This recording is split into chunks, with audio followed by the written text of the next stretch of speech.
Again. Hi everyone and welcome to Power Platform This and That podcast. I'm actually renaming the podcast today. It's going to be called Power Platform 101 Podcast to make it a little bit more findable for everyone. I am joined here today by Lisa Foster. Hello Lisa, would you like to introduce yourself to the audience? Good morning, Rory. Yes, so I'm Lisa Foster. I'm the Director at Blackbird Corporate. We specialise in all things Microsoft 365, SharePoint, Power Platform, the list goes on. Yeah, and we have worked together, haven't we, Lisa? And we haven't fallen out, which is always good. No. And yeah, I'm not sure. I do like to start where we first met, actually. And I think that we first made contact a long time ago. It was, but I'm not quite sure how. I don't know if it was like something where we're going to do something, but it didn't quite happen, or what happened there. We first met through an ex-trainer of mine, Stuart Anderson. Oh yes. Yes. So we first met through him, and then we officially first met at the Microsoft Ignite conference in London, where I sat back happily watching you talk Power Platform to everybody, which was fabulous, and we've been connected on LinkedIn for ages and ages and ages. And then obviously you kindly came and worked with me to help a couple of my clients out with some of their solutions that they needed.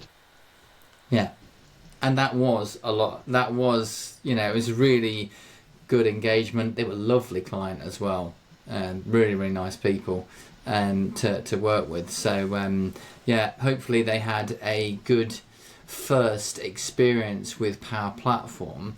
They loved it. I almost want to start at the end. I know I could talk about so many things, but the way in which this podcast works is a lot of people are interested in how people kind of get into it. Now, I have had recruiters on the podcast as well to kind of give that angle of what recruiters think.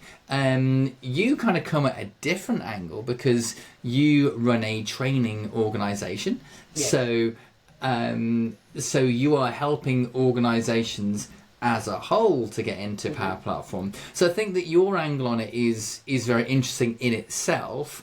But really, I think that what I would be very interested in understanding is how you got to a point where you now run an organisation that trains people in 365.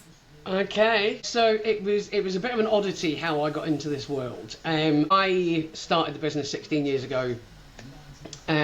Weirdly, not as anything SharePoint 365 related. One of my clients at the time did SharePoint back in its infancy of server-based SharePoint 2003, 2007. He needed a contract, he needed trainers, I delivered training in the past, and he asked if I would help. So in a way. Okay. He taught me SharePoint, I delivered the training. He then decided to go down more of a development route rather than training. All the clients then went, oh my God, what do we do? And he went, phone Lisa. But would this have been old SharePoint, if you sort of mean on-premise? Old SharePoint, on-prem. This exactly. is going back to when SharePoint was still kind of in its infancy of SharePoint 2003, SharePoint 2007. And then I've watched SharePoint, what technically is now Power Platform, so SharePoint Designer, workflows, Nintex and everything, evolve over the years into what is now 365 Power Platform. So I've taken it, I haven't taken it, I've watched it and grown with it as it's gone through its transitions over the years. So and that's how it all started. And I then took on the training side, totally changed my business from what it was to what it is now, and have grown ever since, and have worked with every version of SharePoint known to man.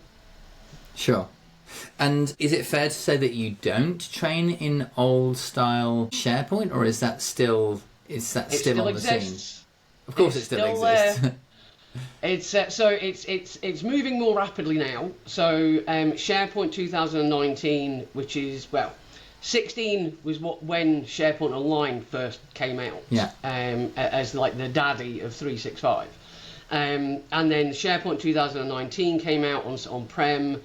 Now there's SharePoint SE, not utilized by a huge amount because most people are cloud-based, but it's more anybody that needs a offline capability.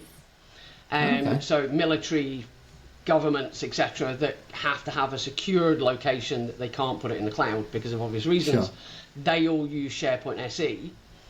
And until we get a sovereign cloud, which is then when I can happily go in and get all excited and move them to 365 and show them all the benefits of using it. Yeah. And when you say offline capability, you mean not connected to the internet? Not connected to the internet. Yeah. Yes. But does that then mean when I think of offline, I'm thinking of someone, I don't know, in field service needing to take photos of a thing and his app being offline. But it's not really that. It's actually that the whole thing is offline. It is not connected to the internet, or it's a closed environment, if you like. Yeah, I mean, depending which one you would go with. I mean, we do a huge amount of work with the MOD, and some of it is 365 because they do use it, and some of it is SharePoint SE, or technically still 19 because it hasn't gone away yet. But they have to have a secured offline capability because of the way their data is structured. Sure. The same with the UK government and local councils and part of the NHS, who all we work with, but they have to have places that, because the data can't be guaranteed on 365 to be stored in the UK, they have to have that security aspect against it, which is why they go server-based. Oh my gosh. So that does, obviously in Power Platform, you can know that your data is stored, or you can know where Dataverse is, for example. Yeah. And there was a time when the environment was like North Europe, which was kind of like close, but not kind of close enough. Whereas now we do have actually have a UK environment. So you can know that it's stored in the UK. Oh, that is fascinating. So, and is it fair to say that those clients with those setups, then can they build, let's say, Power Apps based on that? It's not, because it's not that technology at all. It's not that. So some organisations, they'll kind of open a little door and they can get a web-based function to come in. But it then has to have an internet connection. Whereas some of them, it's locked. We use straight out of the box. If it doesn't work out of the box, we don't use it. Sure. I mean, one client in particular, they were still using InfoPath forms, which I almost had a heart attack at the first day I went in, and they were like, "Oh yeah, we still use these."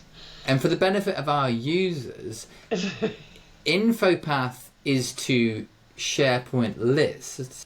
It is. As Power Apps is kind of to SharePoint lists. They make essentially forms over data-based experiences. And actually, when I joined Parliament, it was in about 2017. You know, InfoPath was kind of on its way out then. It was. It's not been supported for years and years. And so when I went in and they were like, "Oh look, we've got," I think it was like 46 InfoPath forms. And I just looked at them and I was like, "What? Why? Why are you using these?" And they were like, "Well, because we can't use anything else." And then obviously when they upgraded, because at that point they were moving from SharePoint 2010 to SharePoint 2019 on-prem, and they were like, "Well, we've just kind of lifted them and put them in, and we have to support them." And I was like, have fun with that one. And then they've now moved to SharePoint SE, which they really can't use InfoPath on because it just keeps breaking and it's unsupported anyway. So they're now having to find workarounds, and it's where SharePoint lists come in for them.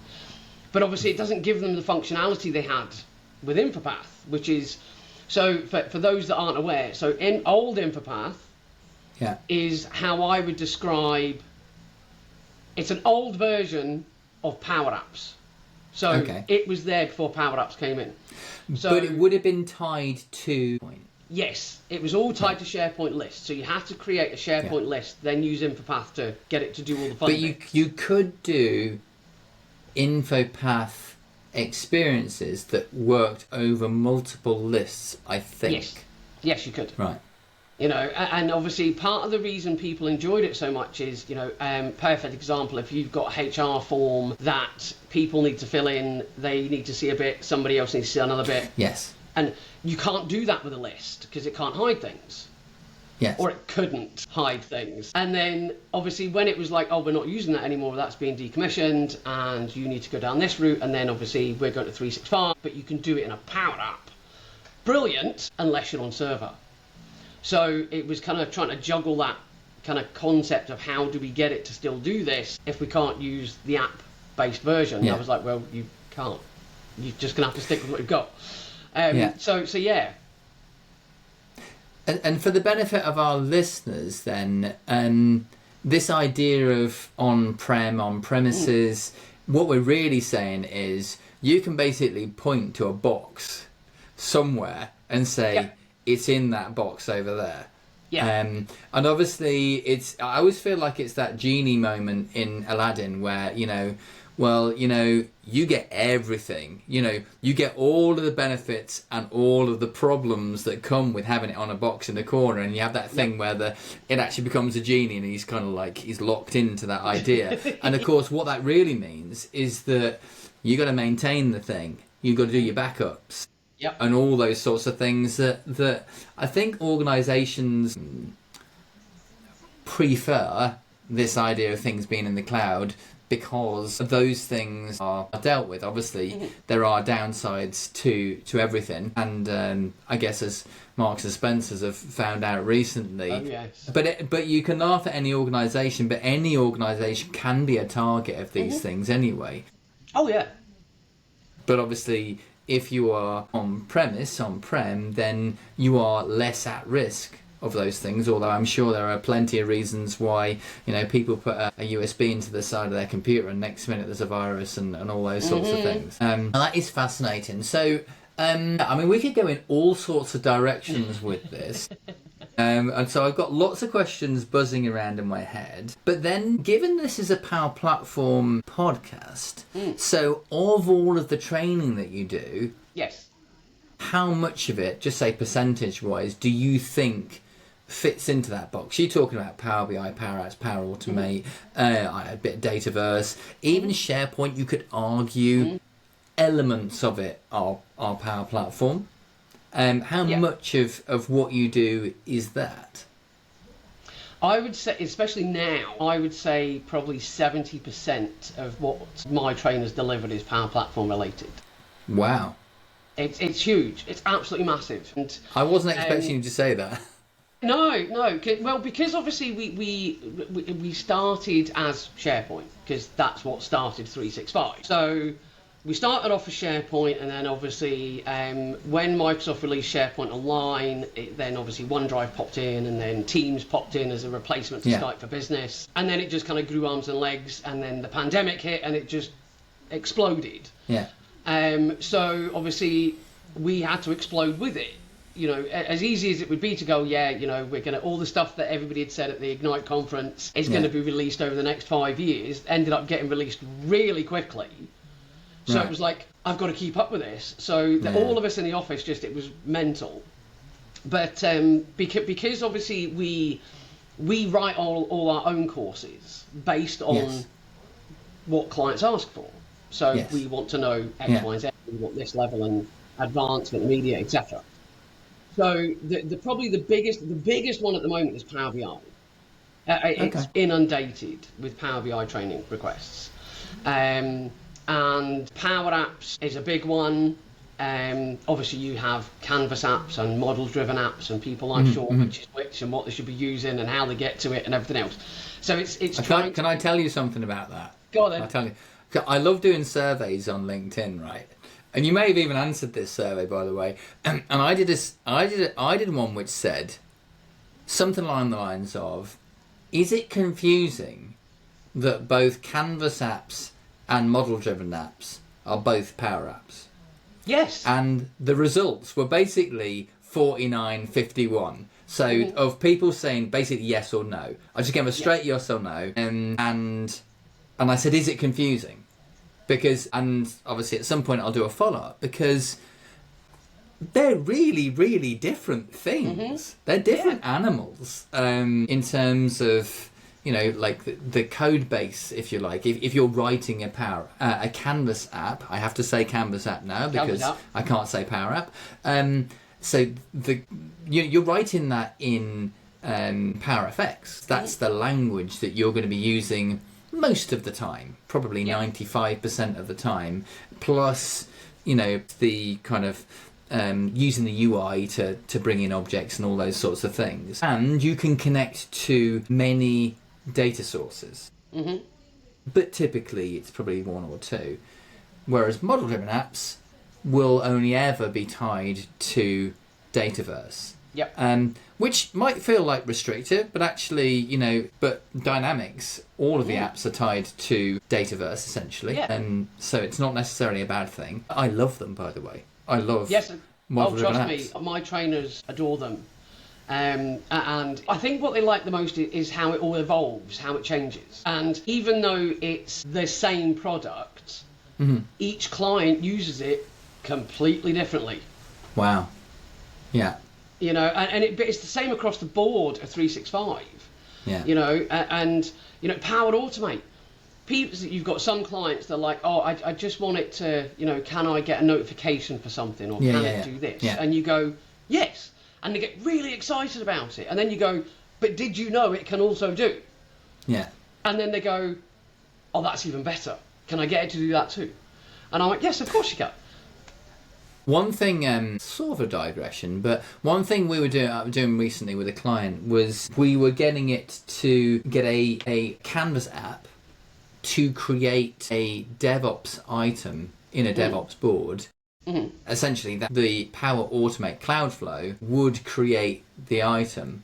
And there is one curious feature of model-driven apps versus Canvas apps that, by all means, if people want to put in comments, then please do, is that with a model-driven app, and if you've got an image in a model-driven app, then if you create the record, you can't create the record with an image inside it.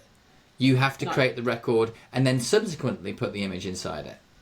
Whereas in a Canvas app, you can create the record and put the image inside it at the same time, which is, I'm sure there's a technical reason for it. But the challenge with that is that if you've got a Power Automate Cloudflow that is working on Create, then that image will never be there on Create. It will only ever be there if you subsequently put the picture in, which is, it seems like a very odd, I want to say feature, but I don't mean feature. It seems strange. I mean, I get it. I get the fact that, you need to put it into, I don't know, blob storage or something like that, and then create an association between the two. But it always also feels like, well, hold on, if you can do it in a Canvas app, then why? Surely, does that make sense? Yeah.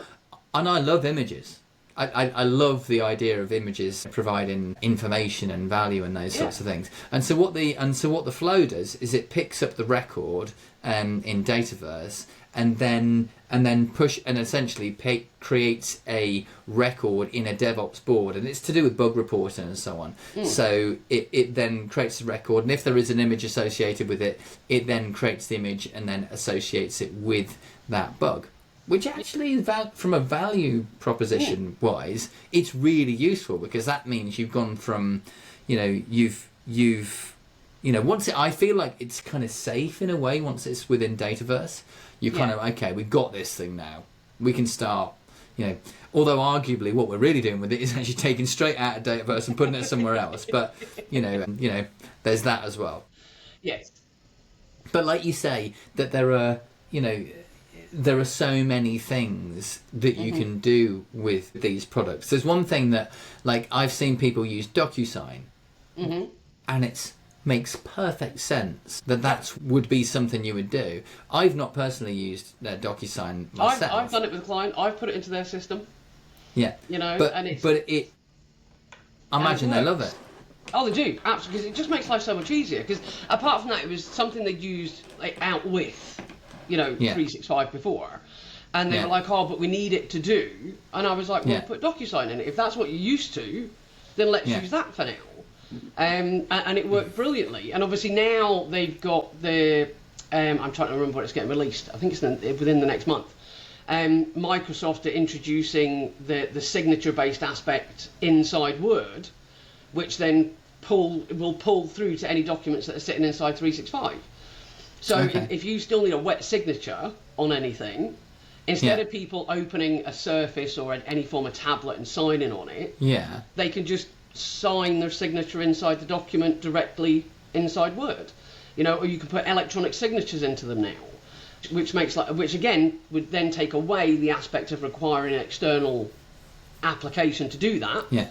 It's becoming an all-encompassing bundle. So just so many things that you can use it for, but then that's the whole connector framework and so on. 70%,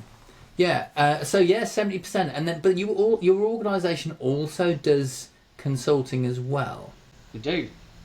And it's kind of weird because although this podcast isn't supposed to be, I feel like I'm advertising your company now, but at the same time, it is really interesting though, because most training organisations are just training organisations. Do you see what I mean?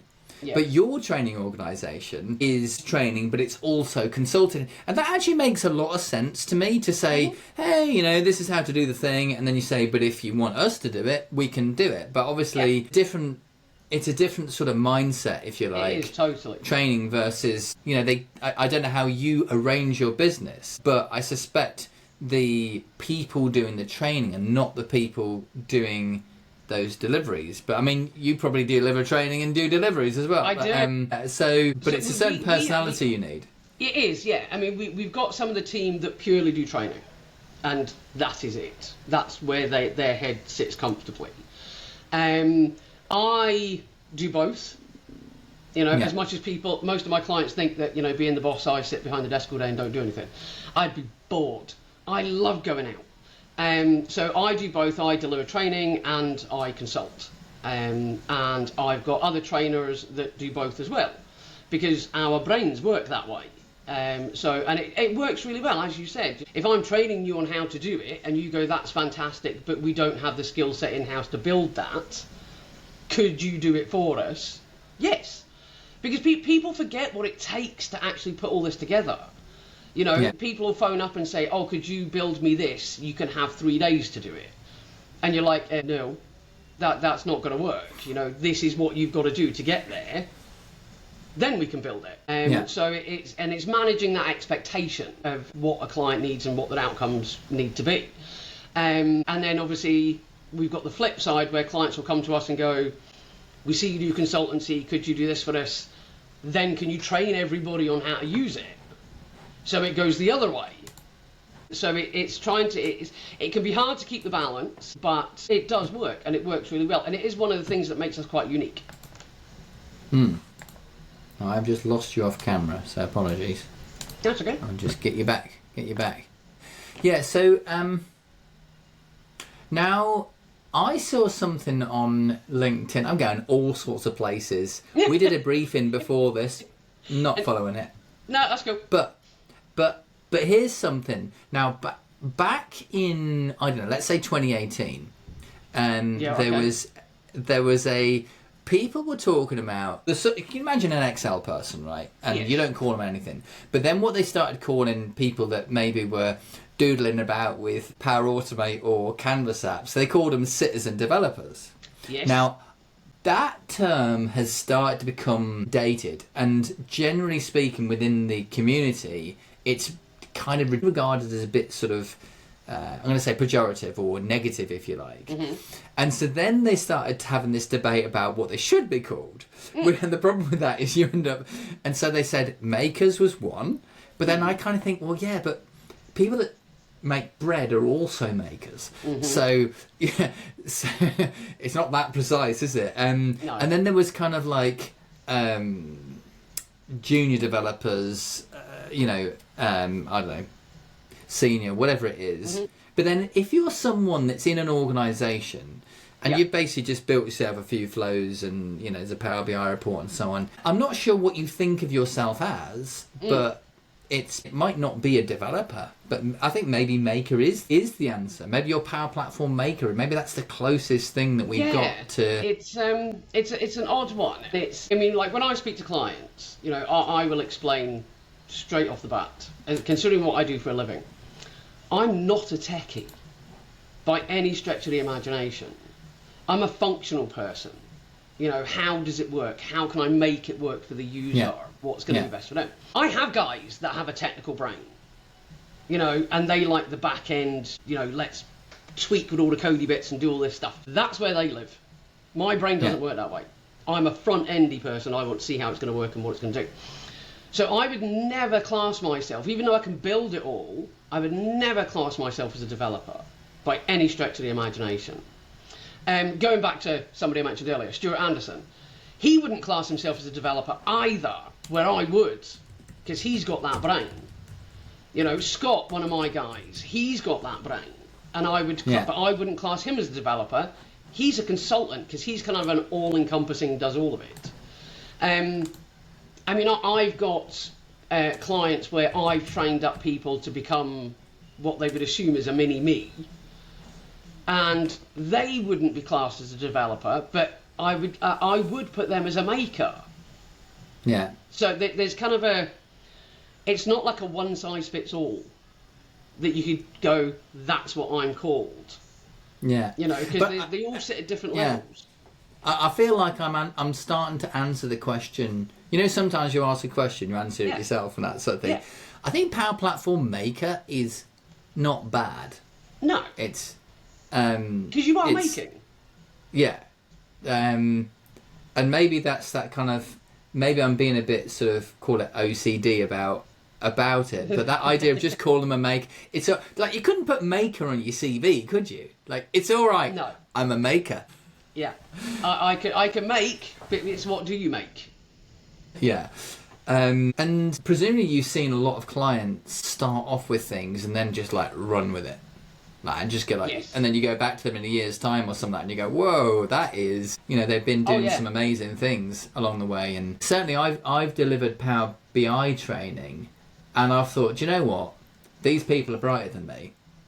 And good training is gold because it stops people going down the wrong path. Now, I don't know about you with doing Power BI reports, but most of my brain in terms of Power BI reports is fact table in the middle, dimensions on the outside.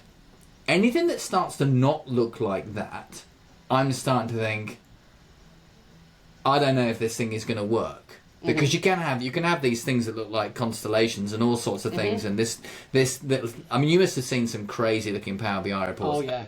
In terms of in the past, they go, well, this measure, because sometimes when you do the measures and so on, they'll calculate some things. And you think, how does that even work? How does that, why does that number not say even little things, where subtotals or something like that that don't necessarily make sense, but they make sense because of how the DAX is written. It always works, but not necessarily in terms of how anyone would ever want to look at a report. Yep. Yeah, I mean, so there's two that spring to mind. One of them is a client in the automotive trade, and the guy that did their Power BI dashboards, even I was in awe of what he'd achieved. But being in the automotive trade, they didn't just want a bit in the middle and bits around the outside. He wanted rev counters and you name it. Well, I was just like, how are you going to get that to work? I can't picture it in my head. And then he built it, and it was, I'd gone back to do some training with them probably about 8 months later. And he came back and he's like, look what I've done. And showed me this absolutely stunning Power BI dashboard with rev counters that showed things. And, it was just surreal. And then another client that we did an 18-month contract with for their system, and it was Scott that built it. But they wanted emissions results from all the buildings within inside the council to be reported across the Power BI report. And when we first scoped out the job, and I was like, this is mental calculation stuff here. How are we going to do this? And when we got the final result, I mean, it was a fairly standard dashboard, but the information that needed to go in and come out was far from standard. And when it was completed, it was literally, it refreshed every hour. Yeah. To get the updates to come through, so that the people in the know got to know exactly what was going on. It wasn't like. So did they have premium then? Did they have premium? So yeah, yes they did. Yeah. Okay. You know, and it was, we had to talk them into getting it because they were like, no, it'll do it. And I was like, no, it won't.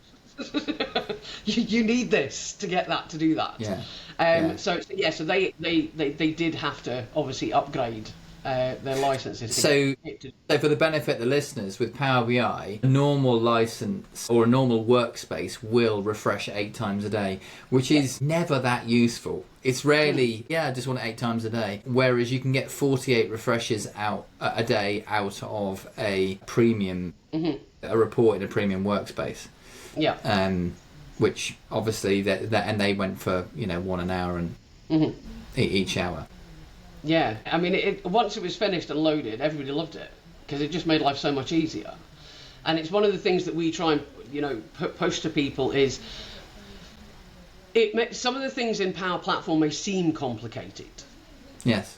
But once you get your head around it, it's actually quite easy. Is the wrong word. Yeah. But it makes it obvious how it works. You know, I mean, it's like. No, you carry on. I've got a question for you in a minute. Yeah, no, so it's, like Power Automate, some people find it totally confusing. Yeah. Whereas, weirdly, I don't, because it's a really weird analogy to use. Power Platform, to me, when you're building an automated workflow process, it reminds me of being a child. Because it's all these bits that you've got to put up and connect to make it work. Yes. And it just reminds me, and I've used this for years and years and years, even in old versions of like SharePoint Designer building workflows. Yeah. It reminds me of a computer's version of fuzzy felt. Now, the amount of people that have no idea what fuzzy felt is unbelievable. Yeah, we have to go back away for that, don't we? Yeah. So, but it's just like, it's connecting all the bits and making it work. Yeah. And that's how my head works. Whereas some people look at me and they go, I just find it really confusing. But once you get them into it and you show them, as long as you have an idea in your head of how you want it to work, we can pretty much make it do anything. So let's get the fuzzy felt out and start building it. Yeah.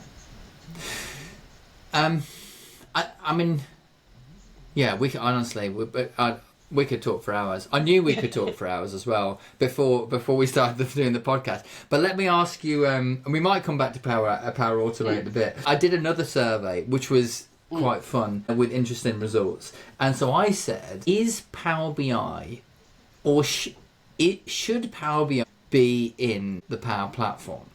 And I gave them yes, no, and not sure, something like that. And because I thought it was an interesting question. Yeah. And so where would you sit on that particular question? I personally would say yes, purely because of the work we've done, and most of the people we work with, they use Power Apps, Power Automate, and Power BI to show the end result. So they kind of have that sequence together. Yeah. Don't get me wrong. There are parts of what people still term as the Power Platform suite I don't think belong in there. Yeah. But they still kind of show the face. But yeah, I would say the three marry quite well. But and that's absolutely the case. Yeah, and Power BI also is a standalone because it doesn't all pull from those locations. It can pull from other data sources. So it's a standalone and part of the bubble. But I guess at the same time, one of the fundamentals is that they don't live in the same space. No. A Power BI report lives in a Power BI workspace. I don't know if we call them fabric workspaces now. And a Power App lives in a Power Platform environment. Yes. And with all of the kind of security and so on that goes with that. So there's a very different approach to, row level security and so on between the products. But I think that from a marketing perspective, they are together. And I think in terms of building a full use case, like Power BI lives in the world of millions of records. it can go up to millions of records. Yeah. Whereas a Power App doesn't live in the world of millions of records. Although arguably, a model-driven app could. Canvas app wouldn't. You're not going to have a million records on the screen, and then it's not how it's Whereas you could, in a Power BI report, have a summary of a million records quite easily. You're not going to try that sort of thing in a Canvas app because it's not going to do it. And also how they are capable of what they are for. So. I know it's it might sound a bit insensitive, but sometimes I think about Power BI as being a dumb reader. But it's only to make the real point of it doesn't do a thing. Now I'm sure that someone can say, well, actually that's not true, Rory, because I think we can do Power Automate buttons now. Power Automate buttons exist now, and I think there are some other things that have come in very, very recently that are Fabric based. Okay. Lovely, but like I say, we could talk for a long time, couldn't we? So what I'd like to do now is to get into the something old and something new part of the podcast, and just ask you to say something old in Power Platform that you still think is worth shouting about. Something old. Oh my days. See, this is an odd one because it's not classed as part of the Power Platform, but it actually is when you look at the back end of it. So the something old would be it's a feature inside SharePoint. It's been utilised since the start of time in the world of SharePoint, and it's just unfortunate that Microsoft has just decided they're going to turn it off, which is really frustrating. Okay. So the something old is the alert process, and it basically is built around what is now Power Automate, because it's a workflow. Okay. Fabulous, amazing feature. I screamed about this for years and years because it would alert people if new procedures were added in they needed to know about. The system sent everybody an email, and it was brilliant. Okay. And Microsoft announced about a month ago they were deactivating it, and we're all going to miss it because so many people use it. So we've now got to build a workflow through Power Automate to do the same job that this thing did. Okay. So and was it based on? I guess it's based on documents and lists and things like that. Yeah, it could be based on anything that sat inside a SharePoint environment.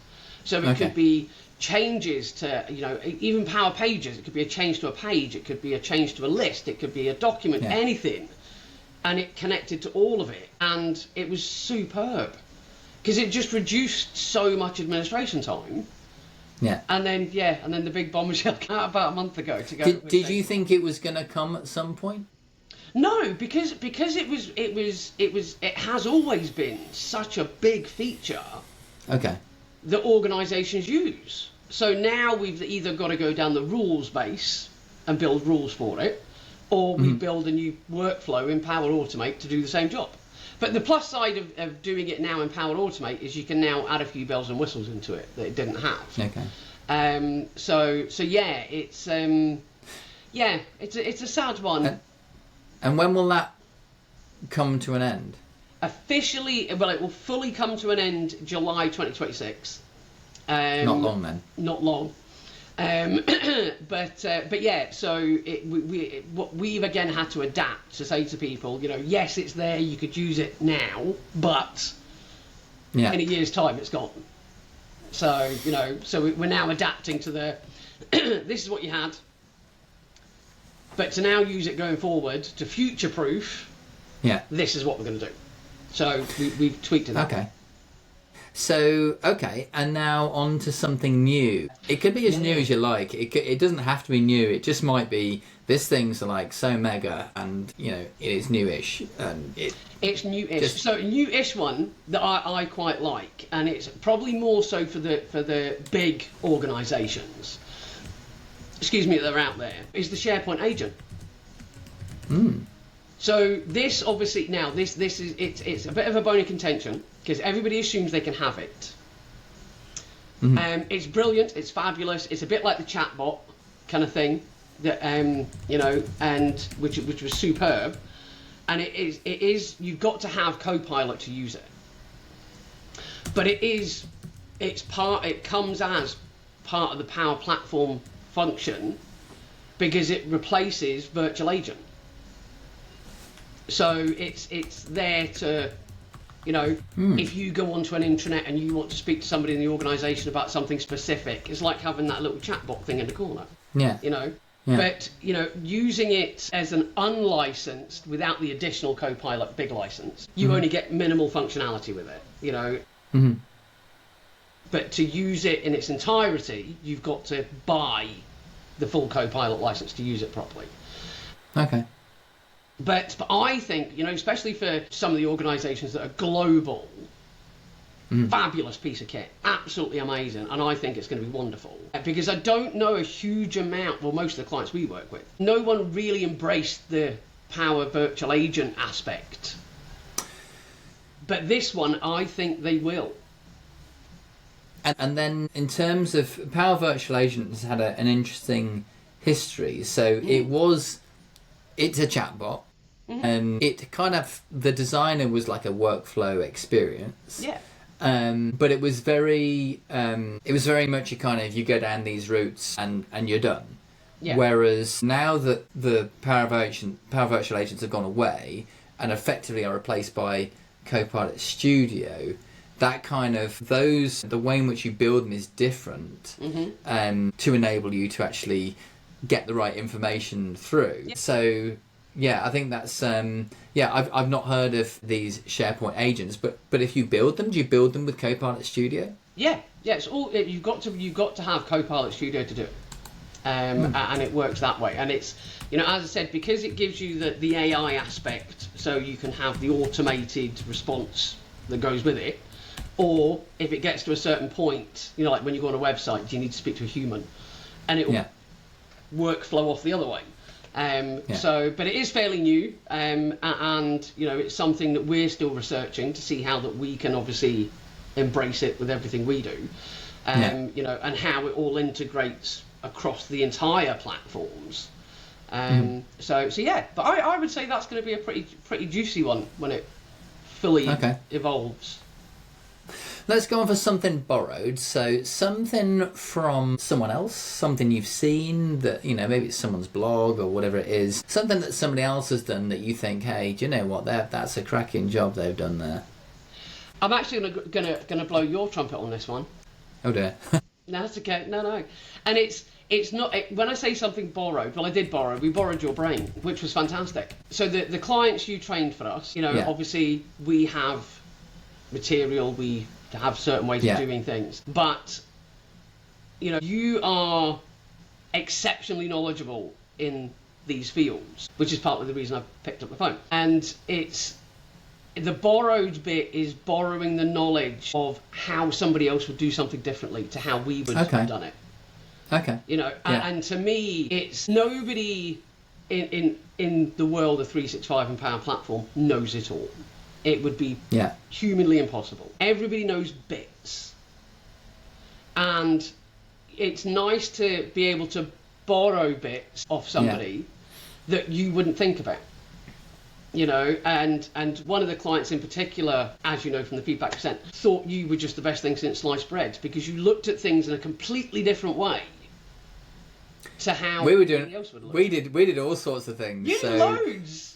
We did things like, I talked to him about user stories, because user stories, and you can kind of take it in different directions, but in terms of being agile, there are, and even that conversation we were having earlier on about Power Platform makers and so on, people that are new to it don't understand dev, test, and production.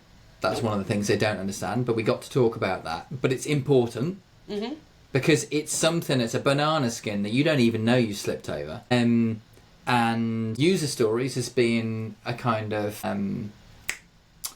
North Star for what you're trying to achieve. Now, in reality, when you've got the whole of the agile process, you have features and user stories sit within features and so on. But ultimately, sometimes you need a kind of technology agnostic kind of, this is what we're trying to achieve thing, because very often, as I'm sure you found in Power Platform, you get wicked scope creep.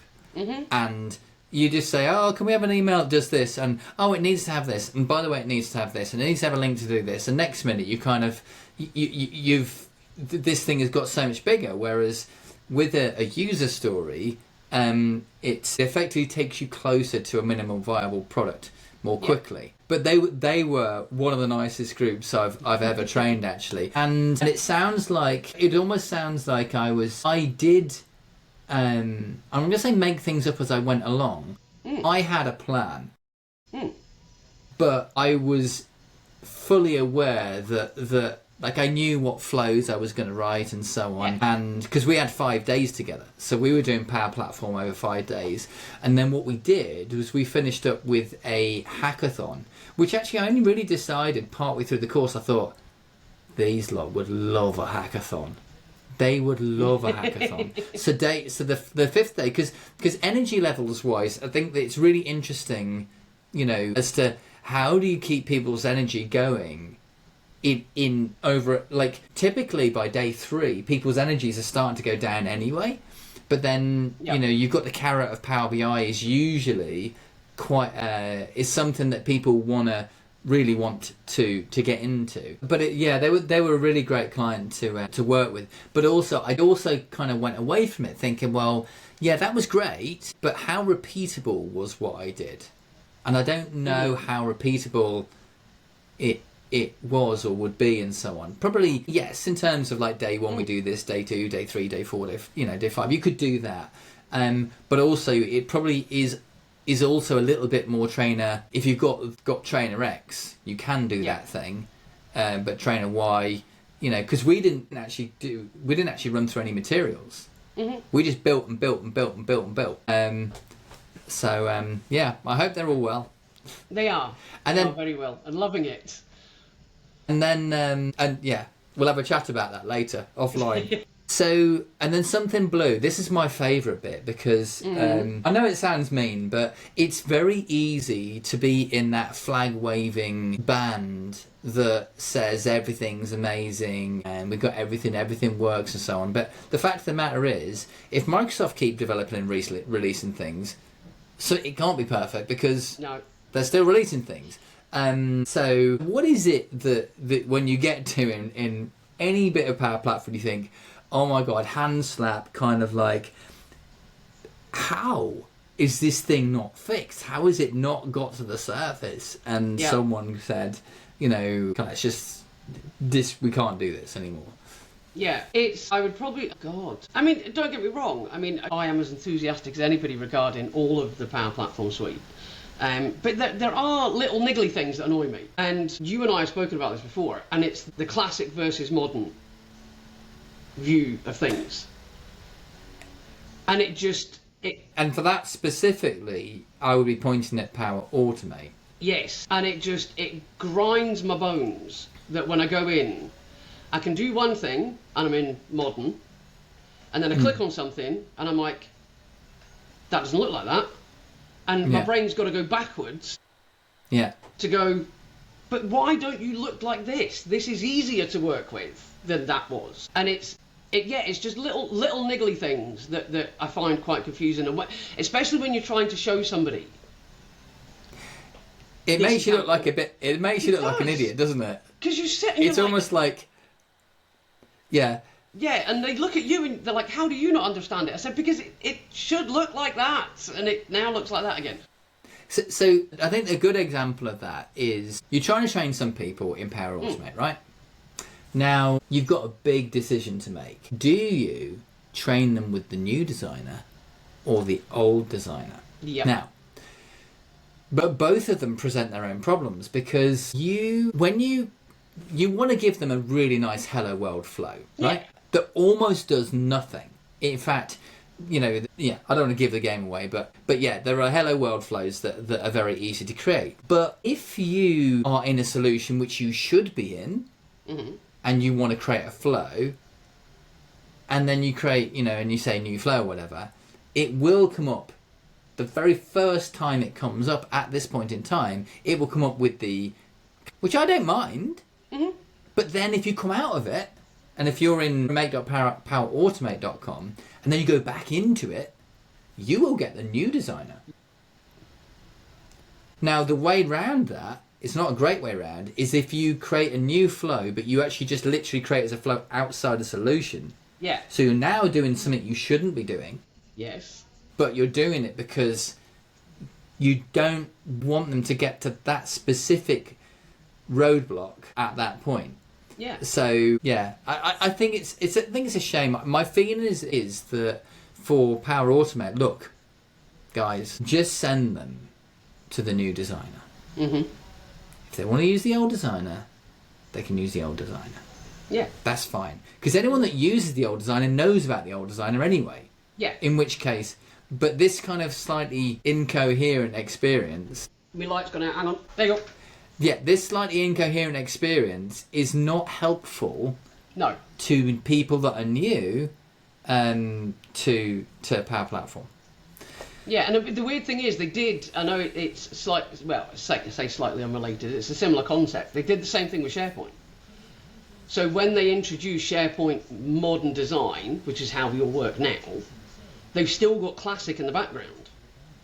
So okay. There are ways that you go into something and it comes up Modern, and then there's ways they go into something and it comes up Classic, and it's really confusing. Okay. Yeah, I mean, to me, Classic has always been there, and it's been not far from the surface. Yeah. In SharePoint, whereas in Power Platform, there are often two ways of doing precisely the same thing. Same job. So okay, so let's move off that and then on to something where this is kind of a blow your own trumpet. So tell me something you're proud of. I know something you could tell me that you're proud of, but just tell me. Oh God, there's loads, absolutely loads. Never thought I'd be still in business 16 years later. Still feels like it was yesterday I first started. Yeah.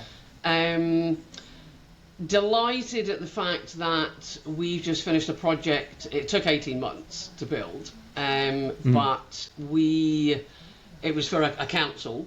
And they wanted all singing, all dancing Power App that fed through Power Automate that spat out report to Power BI for every building in the entire council vicinity, all the emissions, gas, electric, etc. And we finished that. So delighted. It was the first one we'd ever, well, as far as I could tell, it's the first one that had been built. And but there's loads. I've got loads other than SharePoint, the 365 stuff I'm proud of. My motorcycle racing team. One of my biggest achievements ever. Most people look at me and don't expect to see me run on a motorcycle racing team, but hey ho. And there's loads, absolutely loads. I thought, to be fair, I thought you would come up with that, but admittedly, I can see why you come up with the other things because of the nature of the podcast as well. Yes, No, but the motorcycle racing teams is one of my biggest achievements. I mean, where am I? There. Is my championship trophy. You can only see half of it at the moment. The rest's up the top. But yeah, it's something I'm very proud of. I've worked with racers for 16 years to help promote them and support them and grow them in the motorsports industry. And 10 years ago I started my own race team. My two guys are now second and third in the championship this year. I'm really excited. But yeah, and it's a wonderful thing to have as a release from the world of 365, because your brain has to think completely differently when you're in that world to being in this one. Fantastic. And so now we're going to move out of anything that is kind of remotely technical, and we're going to move into the desert island disc part of things. So do you want to tell people about some music that you that you quite like? So one of my all-time favourites, and has been since I was very, very young, and I like it because, weirdly, considering what it is, it helps me relax, and that's all things Phantom of the Opera. Okay. Yeah. There's something about the music. It's empowering, but I also find it quite relaxing, considering it is most people belching out the biggest songs on the face of the planet. So yeah, I find them really, really, really good. I have a very eclectic music collection. And is it all of the Phantom of the Opera. It is, yeah. I love classical music. I love theatre. I love theatre music across the board. But I also like rock music. Yes. I love opera. I will occasionally listen to pop. Not really my forte.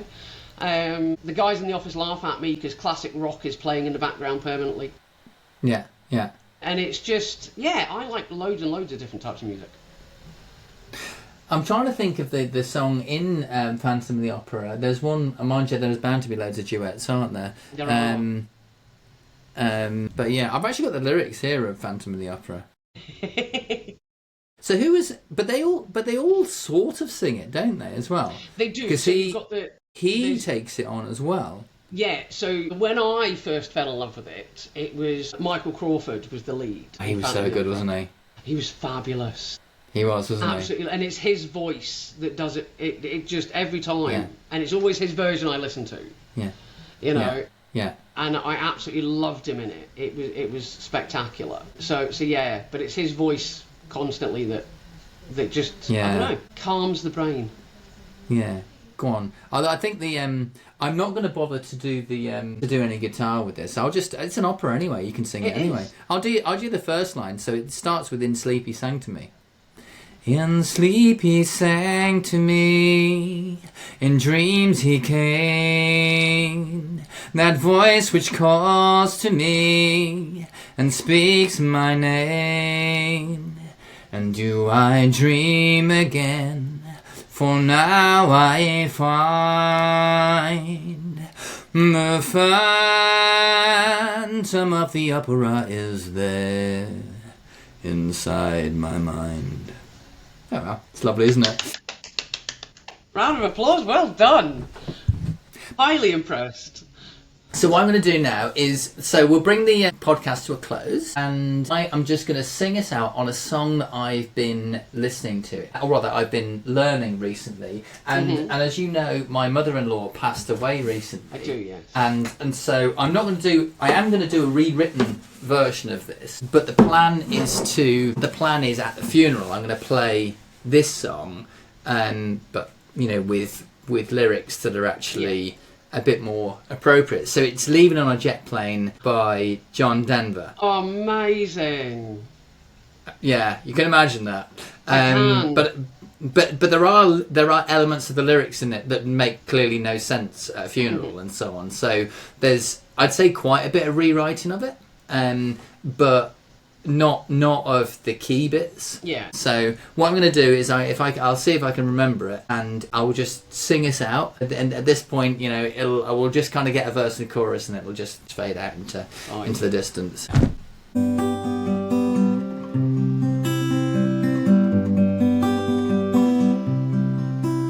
All my bags are packed, I'm ready to go. I'm standing here outside your door. I hate to wake you up before I go,